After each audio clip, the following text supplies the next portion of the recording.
Hello and welcome to the Flix Forum podcast, where each episode we go back and we look at a Netflix original film in the order of release. Today we have Netflix's 444th film from 2021. It's the French comedy called Stuck Together, or in French, Rue de I'Humanite. It's directed by Dany Boon, starring Dany Boon, Liliane, Rovere, and Yvan Attal. I'm Jesse. I'm your host. Thank you for joining me today for this Netflix original film. As always, if you are keen on checking this film out, give us a pause. Come back a little bit later on because we are going to get into spoiler territory as we discuss this movie, especially as we start off with the Fast Flicks, which is our quick little summary of what the film's all about. So this one, it's about a group of neighbours who are struggling through the confinements of lockdowns and social distancing during the COVID pandemic. So there you go. This one, it's an interesting watch, isn't it? I obviously watching it 5 years after release, and even some of the COVID stuff still feels a little bit icky to think about those times and those memories. So this came out during the time. So it would have been very interesting watching it during the actual pandemic to see whether it hit differently to how it does a couple of years later. So it's an interesting little thing to think about. But let's look at the log line for this one. On Netflix, it says, "Stuck at home, coping with lockdown lows, wondering when the world will reopen. These neighbours are set to rediscover the power of human connection." There we go. And as you click on the film on Netflix, it says, "When Paris goes into lockdown during the pandemic, the quirky residents of an apartment building must adjust to a new life and one another." Oh, how sweet. There we go. So with a fair few international films, it's quite hard to find anything out about the actual film. All I could see was some information, I guess, about France and Paris during the pandemic. So at the beginning of this pandemic, the French government urged the population not to buy or to stock up on supplies, so hand sanitizer, masks, those types of things. So even by doing this with the general population, I think the healthcare professionals were struggling with the equipment. So there's a few jokes throughout that would make sense, a French-specific reference, but I guess it happened around the world too. So if we're talking about around the world, what are some translations for this film around the world? So the direct French of Rue de I'Humanite, it's 8 Humanity Street. There we go. So that's the same in Japanese. In Spanish and Croatian, it's called Humanity Street 8. In Portuguese, it's called More Than Friends, Neighbours. That's nice. In Czech, it's called Jam. I guess they're all jammed together. Is that what it's trying to say? In Finnish, it's called Those Who Stayed in the City. That's not really a good title because, yes, there's a few people that from the apartment block in this film have fled to the countryside, but I don't like that title. In Greek, it's called 8 Anthropius Street. In Cantonese, it's called Isolation with Neighbours. Yes, that makes sense. Hungarian, These Are Us. In Norwegian, it's called In an Apartment Building in Paris. Sure. Chinese, Isolation is Good at Home. Not too sure if that's the case. Some of the antics of some of these characters. In Turkish, it's called We Stayed Like This. In Arabic, Stuck in Paris. And in Vietnamese, number 8, Nando Street. There we go. So this did hit Netflix worldwide on the 20th of October, 2021. It was filmed in and around Paris in France. What are other critics and audiences saying about this film? So on Rotten Tomatoes, there's only one critic review. That's rotten, so no consensus there. Audience, it's fairly high, 67% on less than 50 ratings though, so still solid. IMDb is similar, 6.3 out of 10 on 8,500 ratings, and Letterboxd a little bit lower, 2.7 out of 5 on 10,700 ratings, but it's been logged by 15,000 people. And on Metacritic, the traffic light system of red, yellow, and green, with green being positive, red being negative, yellow in the middle. There's no critic consensus, but the audience has it at a 5.6 out of 10 on 5 reviews, so that's in the middle range of yellow. Mixed bag is what you'd have to say. So what are my thoughts? What are my early thoughts on this film? I wrote 8 pages of notes on this film as I was watching this film. I think that's a record for the most amount of notes ever taken in a film. And probably because the first half hour I was struggling. But then it got into a rhythm and it made me quite emotional by the end. So not all negative things from me for this one at all. Let's talk about the director, Dany Boon. Obviously, I mentioned at the start, he plays the main role in this film too of Martin, which is quite wild that you can play such a big role and direct a film too. He's got 12 directing credits, but over 60 acting credits. So obviously well known in France, and I read that apparently he's the highest paid actor in Europe. So this is a very recognizable and familiar face to, I guess, French audiences in particular. Let's talk about the characters in this film. this is hard. They're all stereotypes of different people during the pandemic, and realistically, it's about there's no real narrative, I guess, to this story. It's literally a bunch of people just trying to survive. So Martin is the character, I guess, we follow the most. He is a reporter or an illustrator for a magazine or something like that. And I guess he's the main character because, he's the director as well. He lives with his wife, his daughter, but he's almost over the top paranoid. Or sorry, not almost. He is over the top paranoid about the virus. And at times that is grating. It's almost like they said, let's chuck in as many different references to ways that people thought they could fight the virus and put them through this one character. So as a human being, he is not realistic. Yes, people were stressed during the pandemic, but I don't know or believe that there was anyone quite to the extremes of Martin. And that's where you come to his wife, Claire. She's a lawyer and has to meet with clients, and this stresses Martin out, I guess. And I think as a character, she's way too understanding of his over-the-top anxieties, and I just could not understand how patient she was with him. In this apartment block, down the bottom, there was Dr. Gabriel. He was a scientist he runs a lab on this ground floor. He's desperate to find a vaccine for COVID, and he'll run tests on pretty much anything. And it's probably the reason why he's been ostracized from the medical community and working in this little lab in a housing block, which seemed quite convenient, to be honest. Tony is another character that plays throughout this film. He's Belgian.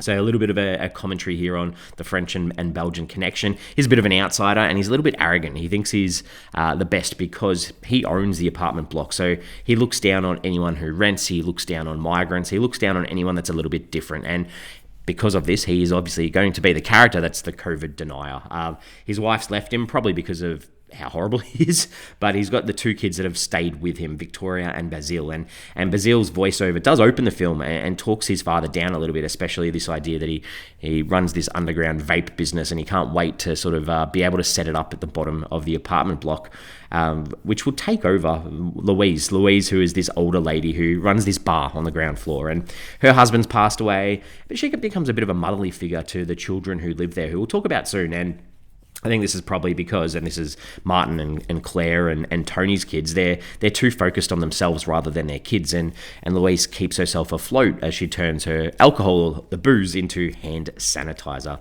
The other couple, I guess, that we see in this film is Agatha and Samuel. So Agatha, she's an aspiring singer who I think, I don't know whether it was just Samuel, who wasn't a very nice guy, but she couldn't really sing, and she's pregnant to this guy, and I can't see why she's with him because he is so self-indulgent. Samuel, he does all these online workout videos for girls, and he doesn't want his audience to know that he's got a wife or a girlfriend who's heavily pregnant. Just a pretty ordinary character, and throughout the film too, obviously he's got this physique that he has to uphold for these fitness videos, but he's also putting on quite a lot of weight and eating a lot of food throughout this film too. Diego is this elderly man who lives on the ground floor, and his wife Paolo, they're the caretakers of the building, but Paolo has COVID, so she's in hospital throughout this whole film, and Diego is trying to almost trudge along and continue while she's away, and even though he isn't able to see her because of the strict times, I guess, which is quite sad throughout too. The Layla character, she's a secretive person who was in and out at night throughout the film, and the whole apartment block kept accusing her of breaking laws and reporting her to the police, but it turns out that she was a first responder, and this character highlights a lot of racism in France as well. And I'll finally talk about Basil, who is Tony's son, and he has this affection for Luna, who's Martin and Claire's daughter. She also has a dog called Basil, so that leads to a few jokes as well, but they're the cute, innocent ones that are impacted by not being able to get outside and enjoy life too. Some scenes. Let's talk about some scenes that worked. What didn't work in this film? Things that worked. There's a moment where Martin questions Diego if he's got COVID, and that he could be asymptomatic. And he's like, no, I'm Catholic. I thought that was quite funny. And some of Martin's antics, like spraying all his food before eating it after being in contact with Diego, I enjoyed some of them, but a lot of it, like I said before, over the top and annoying. The jokes from Luna about playing with Basil, her dog, not the boy kid, they worked throughout. The the test sticks that the doctor put up the noses to test. Like, these were over the top, like skewers almost. That was quite funny, the size. I thought that was good. Agatha being on The Voice, and The Voice, like the television singing show, and her boyfriend's like, well, no one turned around for you. That was quite funny. And then she writes this song about the pandemic, and after she sings it once, he's like, who is Pam-demic, as in a person's name in her song. Just showed how dumb this guy was. There's a moment where Tony has his body all hooked up with wires, and he's walking around in his underwear, and then he comes back in the room, and Basil, his son's on a Zoom school call with his teacher and his classmates, and they all laugh at him. That was humorous. Martin goes out for a walk, and he loses the dog, and because of his anxieties about, he's got like a snorkeling mask on, and the police tase him and arrest him. That was quite humorous. I like the families all out on the balcony banging pots and pans for the first respondents, which happened during the time as well. And there's a moment where Dr. Gabriel walks out from his ground floor little place, and he's like, oh, thank you, and this clearly isn't for him. Claire, she tries to sort of get in the mood in the bedroom, and she's like, I'm hot for sex, and Martin's all over her with a thermometer. Just showed how crazy this guy was. Lily, this little guinea pig.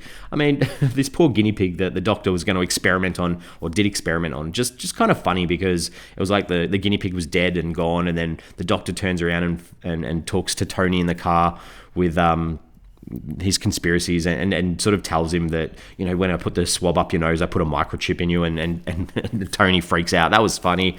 Martin, he ends up drinking urine. Humorous. And then he washes his mouth out with like soap. That was also funny.